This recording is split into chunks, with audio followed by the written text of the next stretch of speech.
AIMIM party ने उत्तर प्रदेश में लोकसभा चुनाव में 7 सीटों पर लड़ने का ऐलान कर दिया है। जिन सीटों पर यह ऐलान हुआ है उनमें फिरोजाबाद, बदायूं, मुरादाबाद, संभल, अमरोहा, मेरठ और आजमगढ़ शामिल हैं। वैसे की पार्टी के इस ऐलान के बाद इंडिया इत्तेहाद की मुश्किलें बढ़ सकती हैं। इसका मतलब है कि इसका सीधा फायदा बीजेपी को मिल सकता है। एआईएमआईएम की तरफ से जिन सीटों का ऐलान हुआ है वो ज्यादातर समाजवादी पार्टी का गढ़ कहलाई जाती हैं। आंकड़ों के हिसाब से देखें तो यूपी में कुल मुस्लिम आबादी 19.3% है। इसमें से वेस्ट उत्तर प्रदेश, रोहिलखंड और ईस्ट उत्तर प्रदेश के कुछ इलाकों में मुसलमानों की मजबूत मौजूदगी है। यूपी में 30% से ज्यादा मुस्लिम आबादी वाली लोकसभा सीटें 21 सीटें हैं।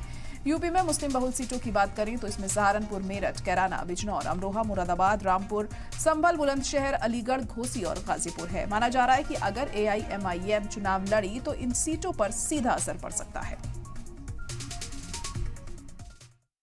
इंडिया गठबंधन के द्वारा जिस तरह लगातार एआईएमआईएम के साथ सौतेला व्यवहार किया जा रहा है और हमारे राष्ट्रीय अध्यक्ष जनाब असद ओवैसी साहब से जो नफरत की पराकाष्ठा इंडिया गठबंधन के द्वारा क्रॉस की जा रही है, हम अपने राष्ट्रीय अध्यक्ष से लगातार विचार विमर्श कर रहे हैं।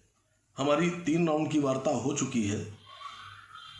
मजलिस इत्तेहादुल मुस्लिमीन फिरोजाबाद, बदायूं, संभल, मुरादाबाद, अमरोहा, मेरठ और आजमगढ़ हम अपने कैंडिडेट 2024 लोकसभा में इतनी सीटों को उतारने पर विचार कर रहे हैं। बाकी हमारी बातचीत चल रही है। आगे हो सकता हो इन सीटों में और भी इजाफा कुछ सीटों पे किया जाए।